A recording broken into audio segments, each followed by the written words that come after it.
Salutations à la communauté, bienvenue les rôlistes, les amoureux du D20 et de l'icosaèdre. Je suis ravi aujourd'hui. Alors aujourd'hui, c'est pas Isler qui m'accompagne. Je suis super content de recevoir Adrien de Marseille. Salut Adrien, comment vas-tu? Salut. Ça va. Ouais, en forme? Oui. Bon, tu me disais que la rentrée c'était pour pas aujourd'hui. Non, c'est pour demain matin, Bon, malheureusement. excellent. Bon, enfin excellent parce que il faudra bien y aller de toute façon.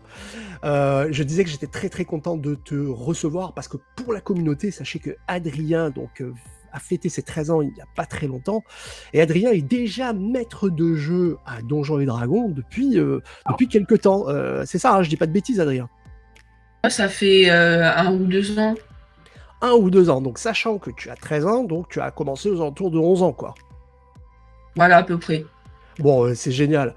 C'est génial parce que je trouve que Adrien, en fait, est représentatif de cette nouvelle génération de joueurs et surtout de maîtres de jeu. Et c'est en ça que ton profil m'intéresse au plus haut point. Tu sais qu'il y a beaucoup de gens qui sont joueurs et qui appréhendent l'idée de passer de l'autre côté de l'écran, de devenir maître de jeu à leur tour. Et je me suis dit que ton expérience, ton vécu pourrait être utile à la fois pour ceux de ton âge qui se demandent si Donjons et Dragons, le jeu de rôle, si c'est compliqué, et à la fois pour même les adultes qui se demandent si effectivement c'est si complexe que ça. Donc je pensais que ton expérience serait la bienvenue pour les gens. Donc déjà, je te remercie d'avoir accepté mon invitation, Adrien. Du coup, est-ce que tu peux j'en ai déjà dit un petit peu, mais te présenter rapidement, nous rappeler, donc tu es à Marseille, tu es en quelle classe du coup? Je vais rentrer en 4e. Tu rentres en 4e, ça fait donc 2 ans que tu fais maître de jeu, ça fait 2 ans que tu maîtrises aussi à Donjons et Dragons, c'est bien ça? Oui. Alors comment tu as découvert le JDR et Donjons et Dragons? C'est mon père qui m'a fait découvrir. Il avait acheté les règles de Chronique oubliée. Et un jour, comme ça, avec ma mère, il nous a fait faire une partie de jeu de rôle. Ouais. On a créé chacun nos petits personnages. Bon, il nous a un peu aidés, bien sûr, parce qu'on ne connaissait pas du tout. Et je me suis éclatée. Du coup, un jour, pour Noël, il m'avait acheté les 3 livres de Donjons et Dragons.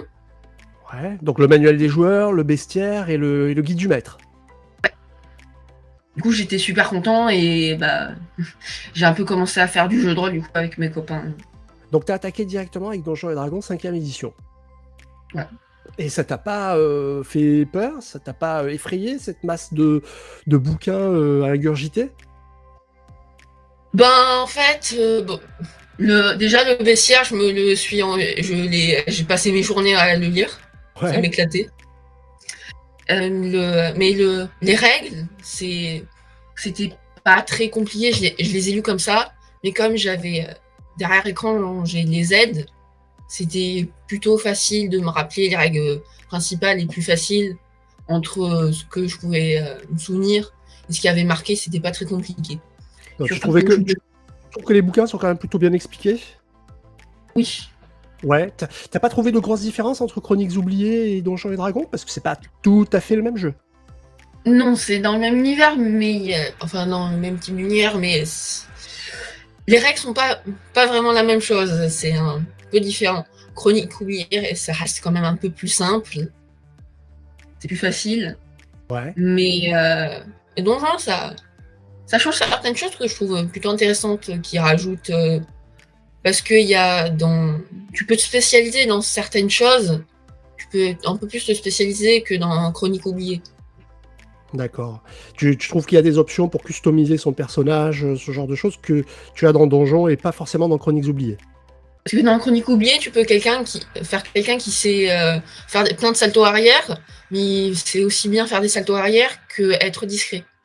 Ouais, d'accord, je Alors comprends. que dans Donjon, tu peux tu te spécialises plus dans une certaine chose pour être un peu plus fort là-dedans. Mais du coup, donc tu as commencé en tant que joueur à la table de ton papa, mais très vite, tu as voulu faire maître de jeu? En fait, je voulais faire découvrir le jeu de rôle à mes copains, et bon, j'étais un peu obligée de faire le MJ du coup parce qu'ils connaissaient pas. Ouais. Donc je me suis entraînée d'abord avec mon père. les scénarios, on les a fait ensemble au début. Il s'était créé plusieurs personnages et du coup, moi, je lui faisais l'aventure D'accord. d'abord. Donc, il jouait Et plusieurs puis, personnages. oui, il jouait tous les personnages. Il en jouait 4 à la fois. D'accord. Ouais. Du coup, on a fait les scénarios pour que je teste, pour que je vois à peu près ce que ça fait. Ouais. Du coup, ça m'a. Et après, j'ai essayé avec mes copains. Ça s'est plutôt bien passé. Et ça t'a plu donc de faire le MJ qu'est-ce que tu trouves C'est- de... En quoi c'est plus sympa par exemple que d'être joueur juste? Ben, je trouve que déjà, les deux ont leur avantage, je trouve. Mhm. Les deux sont bien. Et ce qui est rigolo avec le maître de jeu, c'est vraiment de faire découvrir l'histoire à quelqu'un, Ouais. d'amuser les gens, et de connaître un peu tout, les voir en train de galérer à chercher quelque chose que toi tu sais très bien. Donc, ce Donc qui le fait fait de leur proposer des défis qu'ils doivent relever, des choses comme ça, c'est ça? ouais. Ce qui est rigolo, c'est aussi de contrôler les monstres. Ça. Et du coup, donc tu as créé d'emblée tes propres scénarios ou tu as commencé à faire jouer des scénarios officiels? Des scénarios officiels, je suis allée sur LDD et j'ai pris mon père m'a imprimé les scénarios. Ouais, ok. Et du coup, tu les as fait jouer vraiment tels quels ou est-ce que tu as changé des trucs Alors, euh, j'ai pas changé grand chose. Des fois, quand il y a des choses que je trouvais incohérentes ou que je comprenais pas trop, je modifiais un petit peu pour pouvoir m'en sortir quand même. Ouais. Mais sinon, j'ai joué plutôt fidèle. Et quand il faisait des trucs qui rentraient pas dans le scénario, bah, j'étais bien obligée d'un peu improviser. Et est-ce que tu as un monde en particulier dans lequel tu fais jouer tes scénarios? Bah, dans le monde de base, Dans les Royaumes oubliés? C'est ça? Et tu as envie un petit peu de créer ton propre univers ou tu trouves que les Royaumes oubliés sont très bien comme ça? alors j'avais commencé un peu à créer un univers, bon, un médiéval fantastique, mais qui a pas vraiment un rapport. Il y a pas de nains, d'elfes, des trucs comme ça. Je m'étais commencé à me créer quelque chose pour moi il y a pas mal de temps avec des créatures que j'avais inventées, Mhm. etc. D'accord. Et tu continues? C'est quelque chose que tu as sur le feu?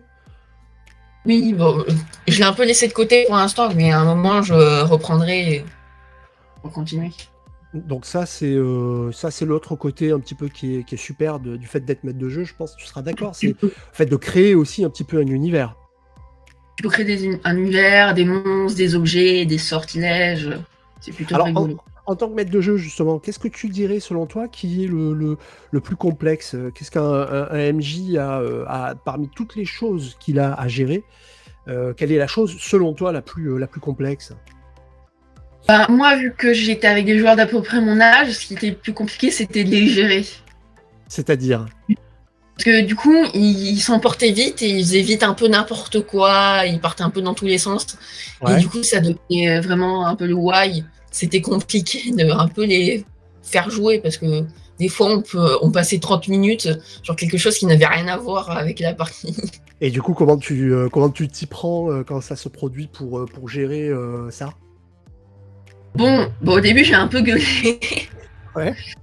Mais après, bon, ils ont vite compris que on était un peu là pour jouer, c'est un peu ballot de pas faire de scénario pour être là. Ouais. Un, Ouais. un moment, j'étais même sur si vraiment il s'écarte trop, au bout d'un moment, il était là pour jouer. Donc si tu faisais trop n'importe quoi, à un moment, j'ai tué le personnage de quelqu'un. Oh, ah ouais, t'es allé jusque-là, Bon, quoi. Ouais. je suis suscité parce que j'ai été sympa, mais il a Ouais, ok. compris que tu peux rigoler, faire un peu n'importe quoi, mais après, Mais si qu'il y ça a des devient limites trop. quand même. Ouais. Voilà. Donc du coup, ça te fait pas peur de faire preuve un peu d'autorité, quoi, pendant la partie en tant que maître de jeu? Pas trop, c'est mon rôle, quoi. C'est mon Ouais. rôle de gérer. T'as intégré ça. Et tes joueurs, tu penses qu'ils ont intégré aussi cet aspect-là, le fait qu'ils faire preuve un petit peu d'autodiscipline quand même? Ça dépend lesquels. Mhm. D'accord. Parce que j'ai quelques copains, ils sont vraiment très turbulents, donc c'est pas le genre de choses auxquelles ils adhèrent tout de suite. D'accord. Mais j'en ai d'autres qui ont vite compris que. Tu veux jouer combien de... Il y a combien de joueurs à ta table, à ta campagne? J'ai j'ai deux tables de base. Alors j'en ai une où il y en a quand même 6 ou 7. Ça fait un Ouais. peu beaucoup, ils sont c'est plutôt compliqué plus.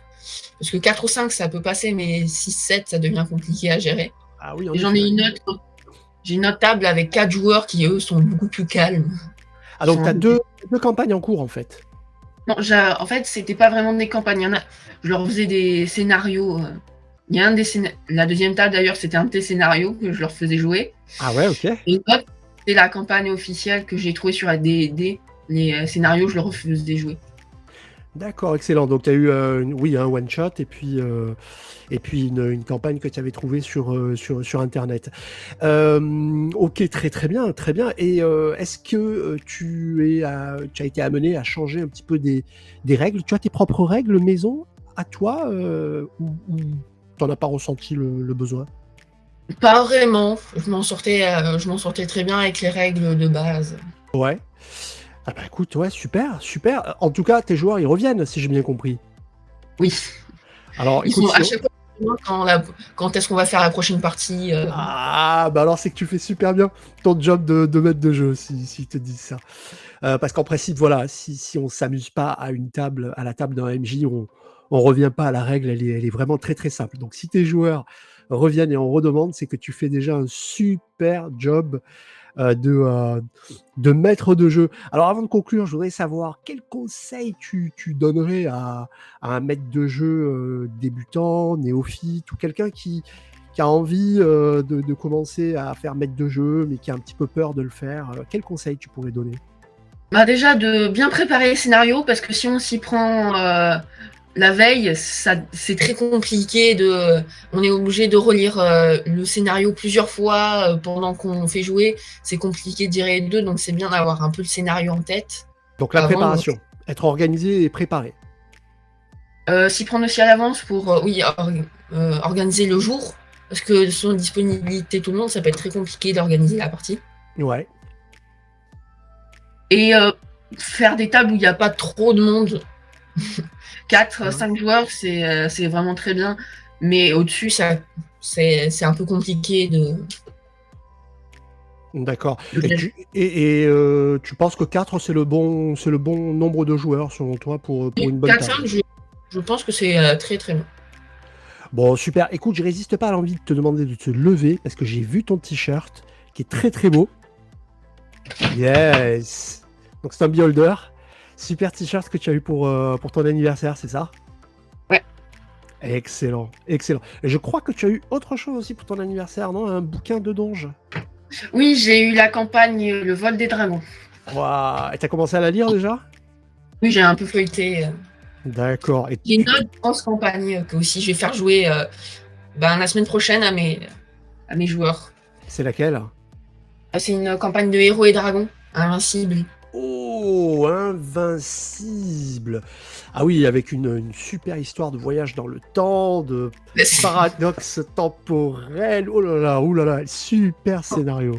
Génial. On va pas en dire trop, hein, parce que si tes joueurs regardent la vidéo, on sait jamais. Bon, bah écoute, Adrien, merci beaucoup de m'avoir consacré ce temps, d'avoir répondu à mes questions. Je suis convaincu qu'il y a énormément de rôlistes là derrière qui doivent être vraiment très, très, très étonnés de voir que, bah voilà, un jeune MJ comme toi qui a commencé à 11 ans s'éclate à faire jouer ses potes et se lance dans Donjons et Dragons et il passe du super bon temps. Écoute, j'espère qu'on se reverra, Adrien. Sûrement. Bon, très bien. Je te remercie. Vous aussi, je vous remercie les rôlistes d'avoir suivi cette petite vidéo. N'hésitez pas à la commenter, hein. N'hésitez pas à nous dire un petit peu ce que l'exemple d'Adrien vous inspire, quel que soit votre âge, bien entendu, quel que soit votre niveau de maîtrise. N'hésitez pas à partager également cette vidéo hein, sur vos réseaux sociaux. Elle n'en sera que plus vue et c'est un moyen de soutenir la chaîne. Merci beaucoup, Adrien. À bientôt, je te souhaite plein de vanettes. Et je te dis, bah écoute, à un de ces 4, n'hésite pas à repasser par ici quand tu veux. Ah ouais. Allez, ciao.